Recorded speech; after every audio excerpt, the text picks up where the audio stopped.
My name is Angelo, and welcome to We Want Picks. I am going to walk through the entire UFC Vegas 42 Holloway versus Rodriguez fight card. We're going to talk about the fighters, who we think's going to win, their value, who's overpriced, underpriced, where we might find a nice underdog or two. Before I dig in, go to wewantpicks.com/DraftKings. We have a free DraftKings league. Join the league, play in the contest, and if you win, I'll send you money. It's that simple. Free league to play, and I will send money to the winner. If you're a subscriber, I send you $15. If you're a member, I send you $30. It is that simple. So let's jump right in. I've sorted this from most expensive to least expensive fighter. Right at the top, we have Max Holloway at $9,500. That is not cheap. And let's look at Max Holloway. If we look at his fight against Calvin Kattar, the dude scored 200 points, which is nuts. 209 points. That's insane. That's insane. I can't think of another fighter that has ever scored that many points before, just straight up. And that's because it was a 5-round absolute one-sided striking domination. Look at that, 447 strikes. 445 of them were significant. So he scored a ton of points. That's a half a point for a significant strike. If we look at the losses, though, listen, 54 in a loss, that's not terrible. But typically, Holloway puts up decent numbers. Not amazing numbers, but decent numbers, right? 82 against Frankie in 5 rounds. 80 against Poirier in a loss in 5 rounds. Those are decent numbers. I'm not spending $9,500 to get 80 points. But I do think, even though $9,500 is an absolute fortune, I do think Max Holloway is worth the money. Yair Rodriguez is coming off a 2-year layoff. He has a wild, flashy style, and I think Max can just walk him down, stay in his face, beat him up, similar to what he did to Calvin. I actually think he can finish Yair here. Calvin is like stupid tough and has phenomenal boxing himself. And the fact that Max Holloway did that to him and he stayed standing was amazing. I don't know if Rodriguez is going to be able to survive that onslaught. I think it's more of the same from Max. Yair's probably going to be a little rusty, coming back after 2 years. I think Max gets a stoppage, and he should put up over 100 points. And at $9,500, I will probably have him in my lineup. Let's take a look at Sean Woodson. So we have Sean Woodson versus Colin Anglin. Sean Woodson, a really, really good boxer. He was actually like an actual professional boxer before moving into MMA. He has legitimate power. He's super long, and he knows how to use that length. And he is going to have an 8-inch reach advantage. I am not a guy that normally pulls up Tapology and cares at all about the reach advantage. But because Sean Woodson uses his reach, uses his length, and has that much of an advantage, I do think it's important to point out there. Colin Anglin, his opponent, is basically a grappler. He does have solid striking. He's got okay power, but he's basically a grappler. But the reality is Sean Woodson has an 81% takedown defense. If we look at the points he scored, 55 in a loss against Erosa, but that's because 10 of them came from a knockdown. But then he put up 82 points against Bochniak, 61 against Zalal. It's an interesting fight because $9,200 is a lot of money to spend on a striker. Because unless you're Max Holloway and you're putting up 400 significant strikes, this is literally 1/10 of that, 3 rounds instead of 5. But unless you're putting up 400 significant strikes, you got to rely on a stoppage. I don't know if Sean Woodson's going to get a stoppage here. Colin Anglin is tough. Colin Anglin will probably close the distance, lean on him. And he has 80% takedown accuracy. So I'm not going to spend the $9,200 on Sean Woodson because I would need a stoppage for that to pay for itself. Because in a decision, he's not going to put up the numbers that I would expect when paying that kind of money. Felicia Spencer, $9,100. I am going to have Felicia Spencer in my lineup. And I don't know if I'm going to be able to afford her and Max. But Felicia Spencer is somebody you should consider having in there. Yes, she's 2-3 in her last 5. But styles make fights. She's fighting Leah Letson, who's coming off of a 3-year layoff from medical issues, not just, oh, I had a kid, I'm living my life. No, like legit medical issues and concerning ones. So a full 3-year layoff.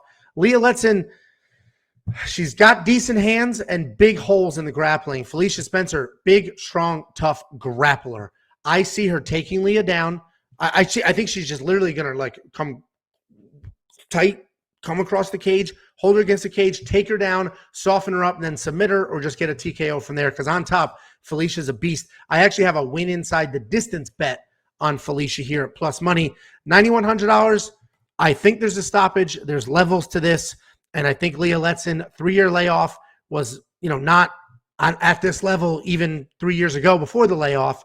I just think it's going to be a long, hard night for her. And Felicia Spencer will be in my lineup. Thiago Moises, $9,000.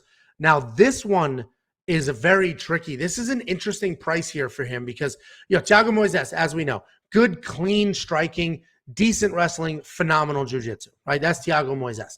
He just got smoked by Islam, but that means nothing because Islam has smoked everybody and is deserving for a title shot. Joel Alvarez is Thiago Moises' opponent. Joel Alvarez is 6'3". Joel Alvarez is also a nasty grappler, a very nasty grappler. So this is an interesting situation where we have two very, very good grapplers going against each other. And people will argue that Joel is probably the higher level grappler. I don't think so, but there is an argument to be made there, especially at 6'3", on the ground, throwing up triangles and using that length. That is something to be cognizant of. The issue for Joel Alvarez is he has been taken down 100% of the times people have tried to, and he's never taken anyone down. Basically, he has no wrestling whatsoever. He encourages people to take him down so he can go from there.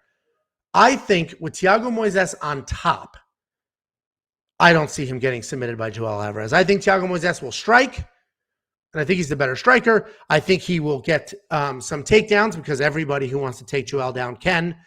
And then if he's on top, I think he'll be perfectly safe because he is a high-level grappler, and I don't see Joel Alvarez putting him into some trouble. I'm not going to spend the $9,000 just because I don't think he'll get a finish, and if I'm looking for finishes, there's Max could score 1,000,000 points with a finish. Felicia Spencer, same thing. So I won't have him in my lineup, but I do think he wins it. He's probably not a terrible play. Then we have Courtney Casey. This is an interesting fight as well, because Courtney Casey at this point is a veteran, right? She's 2-3 in her last 5, coming off of 2 losses, but she is a veteran. She has fought a high level of opponent. And then we have Liana Jojuja, Jojua is her opponent. She's a good striker, but she's like slow and plodding. She's just super heavy on her feet, marches forward, has good striking, and then wants to get it to the ground and grapple from there. But she doesn't really, she has to be on top to be dangerous. She can throw up a triangle or an armbar from the ground. We've seen her do that. She's done that in the past. But I don't know how truly dangerous she is on the ground. Courtney's a good size favorite here. I do think those odds are wide. I do think this is a much closer fight than the $8,800 price tag or the minus 200 favorite odds. But Jojua gets hit a ton. She has a negative 2-to-1 striking differential, which means she gets hit 2 times for every 1 strike that she lands. And I think it's a clear path to victory for Jojua. March forward, get a takedown on Courtney so she can be on top and work from there. But I'm going to go with the experience. I think Courtney Casey wins this fight. I think she can keep it standing, and I think she can just sort of blast away. And if she ends up on top, I think she'll be fine to avoid a submission. With that being said, I'm not spending the $8,800. It's not happening. It is too close of a fight. I do like the veteran savvy, but it's too close of a fight to spend $8,800 on her. Let's work our way down. We have Mark Diakises. I'm so bad at pronouncing this name. I had issues with this last night as well. He's fighting Rafael Alves. Rafael Alves, if you remember, had the biggest weight miss in the history of the UFC. It was like 16 pounds or something absurd. That was at 145 pounds. He is now fighting at 155 pounds. And this is an interesting matchup because Alves is definitely the more dangerous fighter. He can knock you out. He can submit you. But he's not the more technical fighter. And he does have cardio issues, or at least at 145 pounds, he had cardio issues. At 155, he may button some of those issues up, but I don't know if I could fully trust it. This is a dangerous fight, but I think if Mark can stay composed, light Rafael Alves up with the leg kicks, work him with the body, really exhaust him. I think it's a dangerous first round, and then from there, Mark takes over. $8,700 is probably an okay price to spend. Rafael Alves, good, tough guy.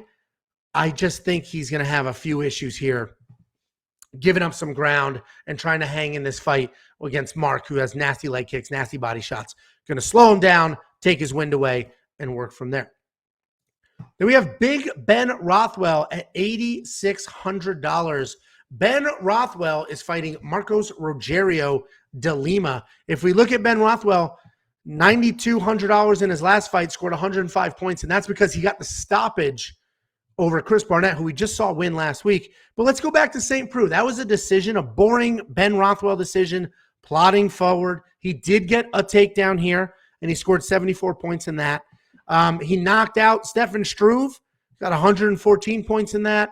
Listen, Ben Rothwell's an interesting guy because I actually don't think he's a solid DraftKings play. I do think he wins this fight. I think he can just big man Rogerio de Lima, just hang on to him, lean on him, just be heavy on the Marcos, and just wear him out. The problem is Ben Rothwell is slow. He's always been slow, so it's not new, but he is slow. And if you look at de Lima and how he beat Maurice Green, he put up 166 strikes. And if he plays that stick and move game against Ben Rothwell, he can beat Ben Rothwell for sure. He can chop up the legs, stick and move. Ben Rothwell will be a step behind the entire way. I do think that Rothwell could just lean on him, be heavy, hold him against the cage, potentially take him down. And if he does get a takedown, that should be the end of it. He should be able to finish from there. So I like Ben Rothwell to bully Marcos Rogerio de Lima. I don't know if I'm going to spend the $8,600, but he could potentially put up okay points if he gets it to the ground and gets a stoppage. Otherwise, he just marches forward, slow, plodding, doesn't put up big numbers. But I like him there. A lot of you disagree with me. And if you disagree with me, then grab yourself some Marcos Rogerio de Lima because he's cheaper. Let's look at Baeza. So we have Miguel Baeza. Excuse me. Miguel Baeza is fighting Chaos Williams. This is a tricky fight to pick as well. And it's a fun fight. And the odds, I thought, should be flipped. So Miguel Baeza is the favorite here, but Chaos Williams is always so freaking live for a knockout. I actually think he should be the favorite because he's just way more dangerous. But Baeza is the more technical striker. We have seen him. Jacob and I got into an argument in the breakdown. I said we've seen Baeza with chin issues. And yes, he's never been knocked out. He's never been knocked down. But, he has been on ice skates in more than one fight, specifically the Matt Brown fight. He was not doing well, and then he pulled off the knockout with a solid come from behind there. But he was not doing well with a couple of those big, heavy strikes. And if Chaos Williams hits him the way that Matt Brown got to him, the way that other people have got to him, I don't see him surviving it. You can survive a big Matt Brown punch. You're not going to survive a big Chaos Williams punch. I think there's just levels to the power. Chaos Williams is more dangerous. He's got solid cardio. He's got good low kicks. And I think if he uses those kicks, slows Baeza down, then works up to the head, lights him up, he can get it done. So I'm not really on Baeza here at $8,500. I do like Chaos Williams, and I'll probably spend the money on Chaos Williams. Even though Baeza has, his wins are by finish. And I don't think he's ever won a decision. But I don't think he's going to be able to put Chaos Williams away. Let's scroll down and look at Chaos Williams' price. Where are you, buddy? Come on. There he is. Chaos Williams, $7,700. He will be in my lineup. So, yes, he lost to Pereira. But look at his wins, 127, 129. A decision win was 74. Listen, at $7,700, I'll take that all day. So I'm big on Chaos Williams. He will be in my lineup. Let's take a look at Song Yadong. Song Yadong, another interesting fight. This whole card is pretty interesting. So Song Yadong will be opening up the main card against Julio Arce. This is an interesting fight. This should be a really fun fight. Two really good kickboxers. Julio, probably, or Julio, but I think it's Julio, but let's say Julio. Julio is the more technical guy, but Song is so athletic, so powerful. He can almost do anything he wants. He comes marching forward, big, heavy, fast strikes.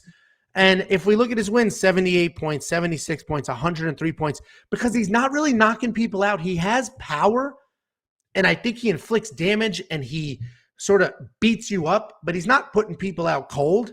With that being said, $8,400 is not a bad price, but Julio Arce he's got good volume. He has decent striking defense, so he can come forward, touch you up, and counter strike while inside the pocket coming forward. He's a really talented guy, and he has a really nice striking differential. So he's landing 4 and only getting 3 back. And he has good cardio. So Julio Arce super, super live in this fight. But Song is just so athletic, so powerful. He's just, I think Julio would need to get it to the ground to get himself out of trouble. And Song Yadong just pops right back up. He can be taken down, but he just pops right back up when he does. $8,400. We're starting to get at the even money here, right? So I think $8,400, probably not a bad price to pay for him. There might be better value in others, but I don't think that's a bad price. And let's look at Un Jung. He's opening up the main card. So Un Jung, good technical boxer. He has solid wrestling, good clinch work as well. It's a tricky matchup because Kennedy Nchukwu, who he's fighting, has a ton of power, good takedown defense. And we've seen Kennedy beat grapplers before. Jung has good technical striking, good wrestling, and we've seen him beat power punchers before, and he just beat William Knight. And if he comes with that William Knight game plan against Kennedy, she should be fine, right? Survive the heavy punches, survive any onslaught, get takedowns, be boring, get it done. I don't know if I'm going to spend the money, though. If we look at William Knight, he actually put up a ton of points because of those 8 takedowns. 8 times 5, that's a lot of points. So he's probably worth it at $8,300 if you think he's going to execute that game plan. The risk here is we have seen Kennedy Nchukwu losing, come from behind, big knockout, big win, save the fight for himself, basically. I probably will figure out how to squeeze him in a lineup. He's almost even money here. And again, look at that game plan. We had not seen wrestling from him before. And I know people are going to say he went to a draw with Sam Alvey, and that's just not a good sign. But look what he did. He had a perfect game plan for a big, strong, heavy power puncher, and that's what he has coming up with Nchukwu. So it'll be interesting to see, but if he executes this wrestle-heavy game plan, he will put up big boy numbers. Let's look at Cynthia Calvillo versus Andrea Lee. This is another tricky fight. Don't trust the odds in a lot of these fights. The odds are honestly super wide in most of these. This is a straight-up pick 'em, and DraftKings thinks so as well. Cynthia Calvillo, well-rounded, good striker, good grappler, has solid takedowns. Andrea Lee, very good striker. So Cynthia's got a real clear path to victory here. She just needs to avoid the striking, get it to the ground. But I think Andrea Lee, her striking is super polished, super clean, and Cynthia Calvillo does not like to strike. She literally turns her head, closes her eyes, and I think if she does that against Andrea Lee, she'll be in some trouble and have some issues. She is riding a little bit of a losing skid here, but let's look at the win. 117 points in a decision, and that's because she puts up big volume, 113 significant strikes, and she got 4 takedowns. And that was against Jessica Ai, who's a true vet and dangerous, but I do think Andrea Lee just has a little more to offer than Jessica Ai did, even though they're somewhat similar. I think her striking is too good, her footwork is too good, and she should be pretty solid there. So, and if we look at her win over Casey, only 65 points. So I think, now we're going back too far if we start going down, and people do change. So to go back 3 years is a bit much. I think, $8,200, I'm not going to have her because I'm on the Andrea Lee side, and I have a moneyline bet on Andrea Lee, and she's $8,000. Again, we're basically even money here. $8,000, I'll take that because look at her loss against Roxanne, 71 points. And that's another red flag. Like, she lost to Roxanne Modafferi. That's not great. Not great. But she put up a ton of points in that loss. A ton of points in that loss. If we look at the win against De La Rosa, Montana De La Rosa, 70 points. She puts up solid numbers. Her average is 74. Obviously, she can be taken down, ridden out. She can put up her own numbers and make things happen, but she can also be taken down, held down, and ridden out. So it's a tricky fight, but I do, if we look at the Shevchenko fight, she got the takedowns, she got the submission, she went grapple heavy. If we look at some of the other wins, she outstrikes, she stays away, and she works from there. So I think she's well-rounded. I think she can make it happen, even though she gets taken down somewhat easily and does have some of her own takedowns. So she's on both sides of the wrestling. You can't just say she's a great grappler or horrible grappler, because she, it's improving, but she, she can get taken down. My concern is that Calvillo will take her down and hold her there. But Andrea Lee could flip that script, but I think her best bet is stay away with the striking, beat up Cynthia, touch her up, get Cynthia to take a bad shot, and then execute from there. So I like Andrea Lee. And if we're looking at the rest of these underdogs, we've broken down every fight so far. If we look at the rest of these underdogs, listen, I'm on Ben Rothwell, but $7,600. If you like Rogerio de Lima, that's not a terrible play at all. 100 in his TKO against Sosoli, which I don't think he'll stop Ben Rothwell, because nobody can. But look at this, 80 in this decision, because he had 3 takedowns. He had solid control time. Taking down Ben Rothwell is not easy, but if Rogerio executes a heavy leg kick game plan and lights up Ben's legs, slows him down, he could potentially get one there. So Rogerio, I'm not on that side, but if you are, he could put up the numbers. He could be a solid play.